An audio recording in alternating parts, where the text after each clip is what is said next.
안녕하세요. 우리는 모두 죽는다는 것을 기억하라. 네, 오늘은 91페이지에서부터 읽어보도록 하겠습니다. 물 그리고 인생의 흐름. 우주의 모든 것은 흐른다. 물을 움켜쥔다고 해서 잡을 수는 없다. 하지만 움켜쥔 손에 힘을 빼면 물의 흐름을 경험할 수 있다. 나이를 먹으면 알게 된다. 모든 삶의 경험이 모두 이 흐름과 관련이 깊다는 것을.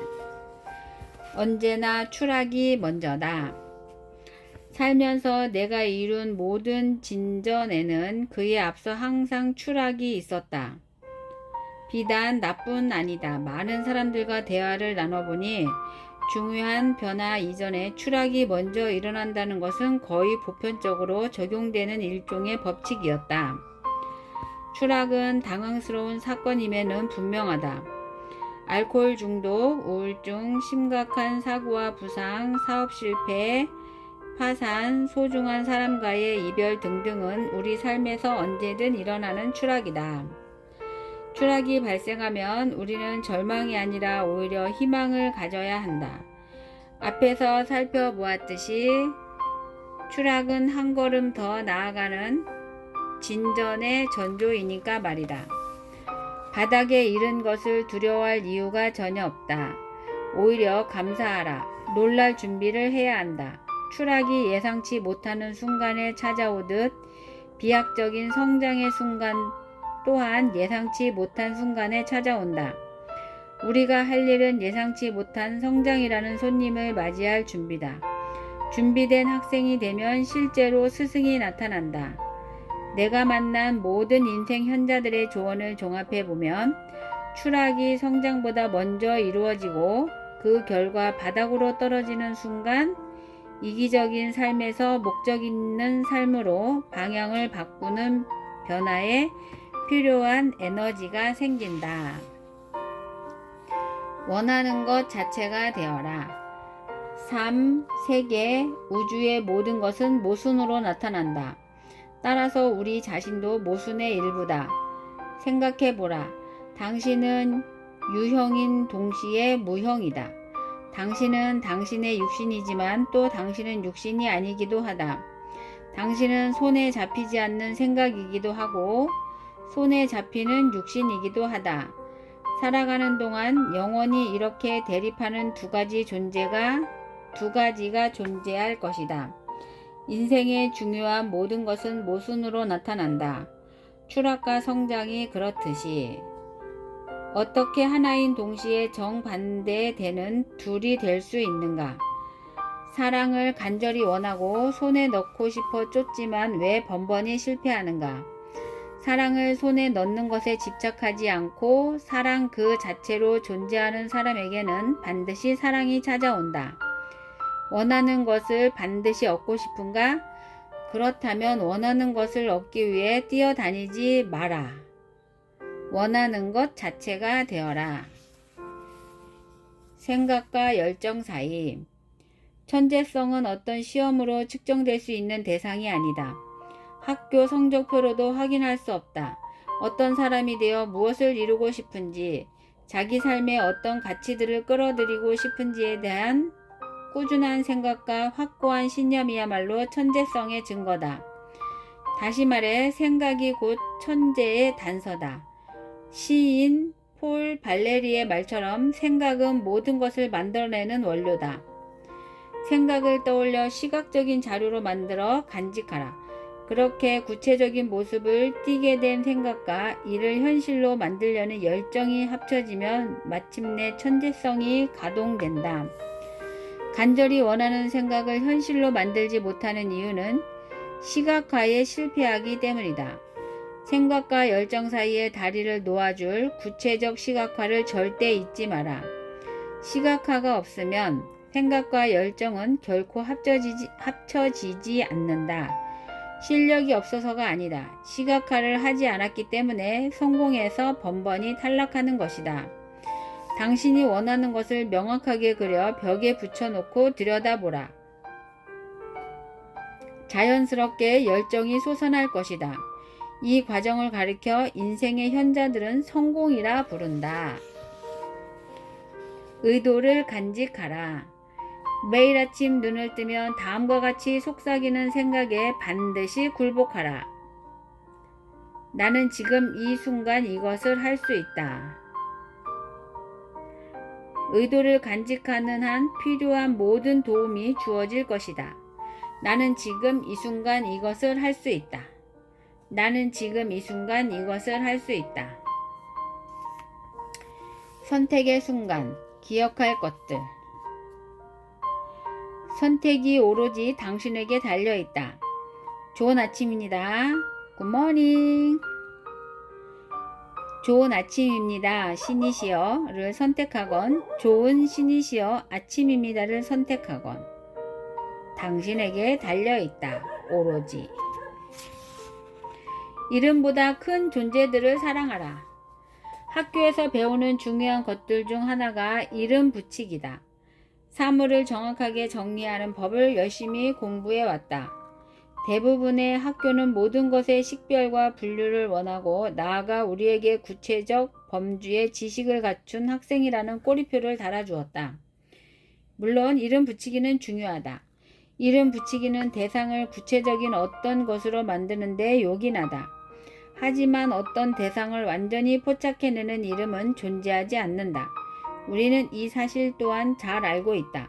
이름은 한 대상의 부분을 규정할 뿐이다. 나의 이름이 나를 전부 담아내지는 못한다. 물은 물이라는 이름이 따라잡을 수 없는 존재다. 해도 달도 별도 우주의 그 무엇도 이름 그 이상의 존재다. 동양의 철학자 노자가 이름 붙일 수 있는 것은 진정한 도가 아니다 라고 설파한 이유가 바로 여기에 있다. 분명 살아가면서 우리는 기억하고 규정하고 분류해야 한다. 이를 통해 목표를 이루고 한 걸음 더 나아갈 수 있는 에너지를 얻어야 한다. 하지만 이와 동시에 우리가 잊지 말아야 할 일이 있다. 기억하고 분류하는 동시에 남김없이 보고 완전하게 느끼는 장엄함 또한 누려야 한다는 것을. 나답게 사는 내가 되어라. 동물처럼 자유롭게 움직여라. 어디에 있어야 하고 어떻게 행동해야 하는지에 대한 생각에 얽매이지 마라. 수달스럽게 사는 수달이 되어라. 착하지도 나쁘지도 아름답지도 추하지도 성실하지도 게으르지도 않는 그저 수달이 되어라. 생각이 곧 행동이고 행동이 곧 생각인 수달이야말로 우리 삶의 지혜로운 본보기다. 물이나 땅에서 자유롭고 평화롭고 즐겁게 아무 판단 없이 움직이는 삶을 살아야 한다는 것을 우리는 늘 뒤늦게 깨닫는다. 뒤늦은 깨달음은 깨달음이 아니라 후회다. 삶의 후회가 아니라 전위의 깨달음이 놓일 때 비로소 우리는 지혜롭고 현명해진다. 왜 지금은 못하는가? 내 스승인 인도의 현자 니사르가다tta 마하라지는 이렇게 말씀하셨다. 지혜는 내가 아무것도 아님을 아는 것이다. 사랑은 내가 전부임을 아는 것이다. 깊은 삶은 언제나 이 둘 사이에서 움직인다. 지혜는 내가 아무것도 아님을 아는 것이고 사랑은 내가 전부임을 아는 것이다. 깊은 삶은 언제나 이 둘 사이에서 움직인다. 그는 또한 관찰하는 것만으로도 인생은 충분하다고 강조하였다. 비판하거나 바꾸려 하지 말고 관찰하는 삶, 수십 년간 한 곳에 고요히 붙들려 새들을 관찰하는 조류학자들처럼 평화로운 풍경을 가진 삶. 역설적으로 말하면 우리는 이런 평화와 고요를 얻기 위해 그토록 시끄러운 세상에서 노력과 변화를 외치고 성공을 꿈꾸며 살고 있다. 우리는 흔히 말한다. 아이들 커서 독립하고 나이가 들면 조용한 시골로 내려가 살고 싶습니다. 왜 지금은 조용히 살지 못하는가? 왜 그렇게 아둥바둥 악다구니 치면서 살고 나서야 조용한 삶을 찾으려고 하는가? 그토록 갈구했던 성공과 행복은 결국 평화와 고요를 찾는 일 아닌가? 그것을 왜 노년에 얻으려고 하는가? 전략과 판단, 협상, 거래, 함정, 기만, 술수의 세계가 아니라 지혜와 사랑 사이에서 움직이는 세계에 최대한 머물러보라. 그토록 찾던 것이 당신의 발밑에 도착해 있을 것이다.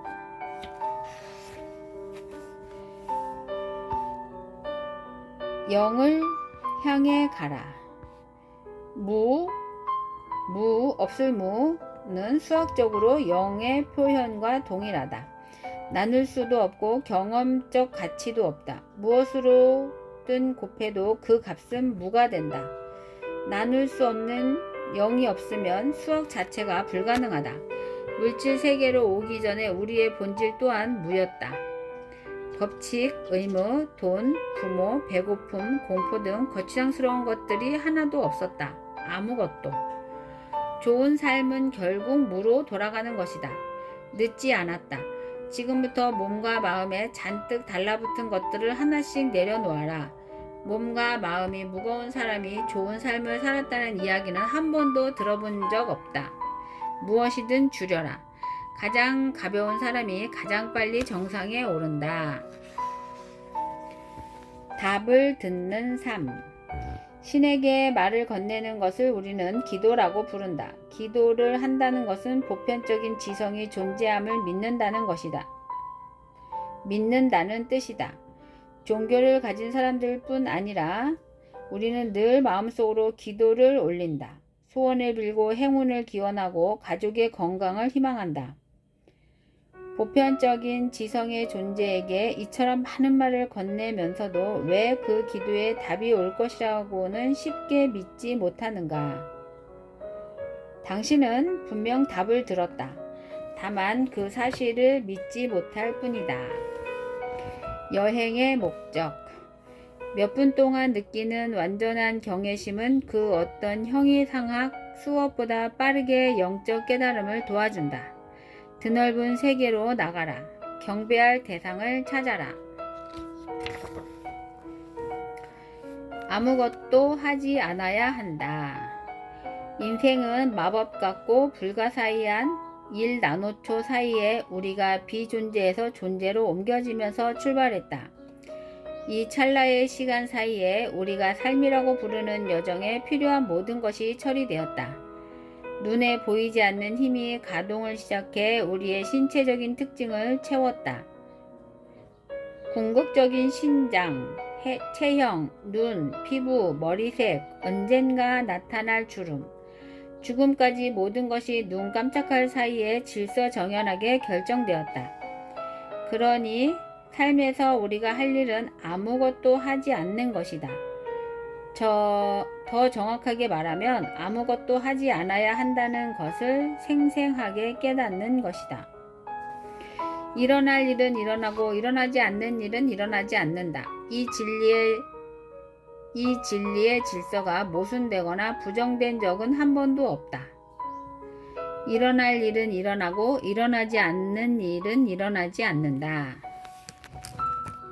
무언가를 더 일찍 깨닫기 위해 노력할 이유도 없고 늦게 깨달았다고 해서 후회할 필요도 없다. 우리가 미리 알면 좋은 것은 오직 이것뿐이다. 모든 것은 순차적으로 일어났다가 사라질 뿐이라는 걸. 모든 것은 순차적으로 일어났다가 사라질 뿐이라는 것. 일어날 일은 일어나고 일어나지 않는 일은 일어나지 않는다. 누리기 위해 오다. 뭔가 부족하다는 생각이 들 때는 다음의 메시지를 떠올려라. 내게 지금 필요한 모든 것은 여기에 있다. 이는 뻔한 말이 아니다. 풍요하다는 전제 위에서 살아야 우리는 풍요해진다. 부족하다는 이유로 뭔가를 자꾸 얻으려 하면 그만큼 뭔가를 자꾸 잃게 된다. 번영과 풍요를 받아들이는 것에서 출발하면 활력이 넘치는 삶을 살게 된다. 우리는 뭔가를 얻고 채워넣고 보완하기 위해 이 세계에 온 것이 아니다. 풍요와 번영을 누리기 위해 이 세계에 온 것이다. 결핍에서 풍요와 넘침으로 생각의 프레임을 전환하라. 인류의 현자들, 성자들의 얼굴은 왜 그토록 온화한 미소로 넘치는가? 돈이 많아서인가? 명성을 얻어서인가? 학식이 많아서인가? 답은 이미 당신이 알고 있다. 내게 지금 필요한 모든 것은 여기에 있다. 내게 지금 필요한 모든 것은 여기에 있다. 나는 기적이다. 나는 사랑이다. 나는 가치가 있다. 나는 한계가 없다. 나는 내가 믿는 유일한 신이다. 나는 내가 믿는 유일한 신이다. 나는 한계가 없다. 나는 가치가 있다. 나는 사랑이다. 나는 기적이다. 내게 지금 필요한 모든 것은 여기에 있다. 내게 지금 필요한 모든 것은 여기에 있다. 준비된 학생. 판단 없이 대상을 바라보고자 노력하고 있다면 마음에도 몸이 있어 당신의 몸이 당신의 마음과 당신의 마음의 몸을 담고 있음을 안다면 당신은 준비된 학생이다.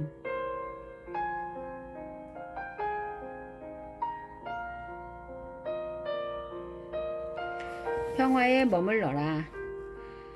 당신을 불쾌하게 만드는 것은 당신을 약하게 만들 뿐이다. 불쾌한 느낌이 든다는 것은 불쾌함에 당신이 계속 지고 있다는 뜻이다. 당신의 몸을 당신을 약하게 만드는 것들에 내주지 마라. 불쾌함과 맞서 싸우고자 파괴적인 에너지를 만들어서는 안 된다. 언제나 자아를 초월해 평화에 머물러라. 걸작은 어떻게 탄생하는가?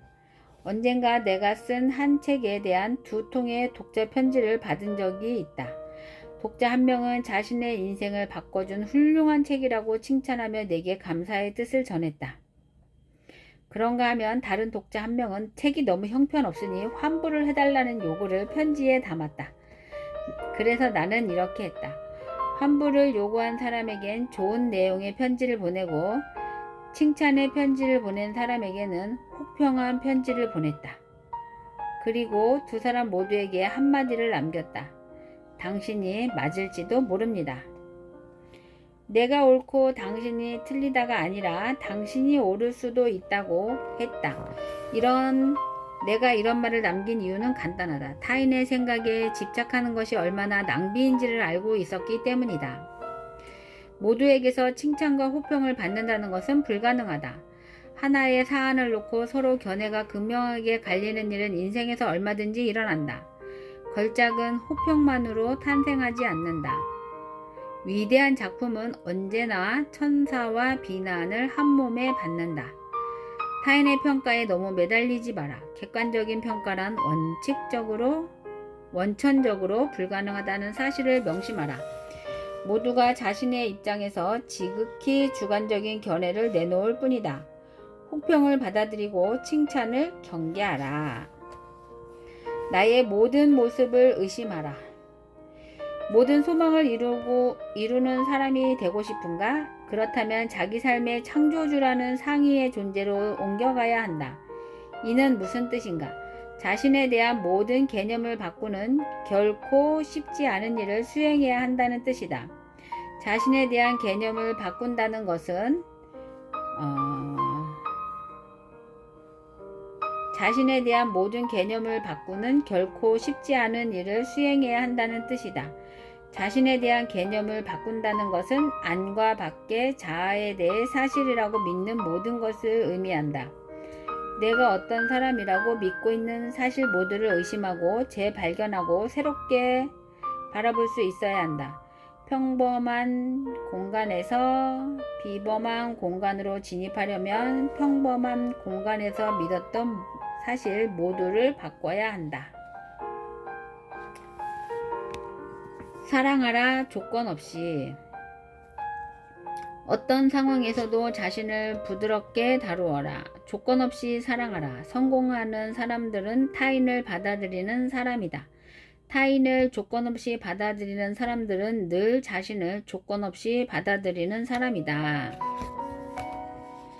균열을 내라.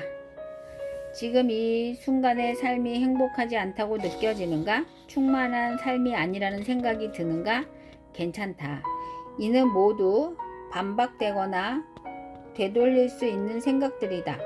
진짜로 행복하지 않아서가 아니라 행복하지 않다는 생각이 나의 행복을 억누르고 있기 때문임을 깨달을 때 우리는 비로소 자기 삶의 방향에 눈을 뜬다. 흔히 우리는 오랫동안 강건하게 유지되어 온 굳건한 믿음이 있다고 믿는다. 물론 그런 믿음은 존재한다. 하지만 그런 믿음이 절대 깨지지 않을 것이라는 생각은 놀라울 만큼 착각과 다름없다. 수천 년간 믿어 의심치 않았던 견해들이 일순간에 깨지는 경우를 우리는 인류 역사에서 자주 목격해왔다.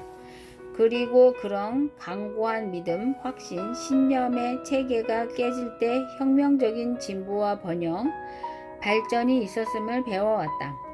그 어떤 믿음도 나를 영원히 억누르지 못한다는 것을 알아차리면서 변화의 삶이 시작된다. 핑계 없는 삶을 살지 못하게 이끄는 생각들을 버리기 시작해보라. 하루에 한 번에 하루씩, 한 번에 기적 하나씩, 한 번에 새로운 생각 하나씩. 우리가 살면서 꾸준하게 해야 할 일이 있다면 바위처럼 꿈쩍 않는 믿음과 생각들에 조금씩 균열을 내는 일이다. 오늘은 지금은 121페이지까지 읽었습니다.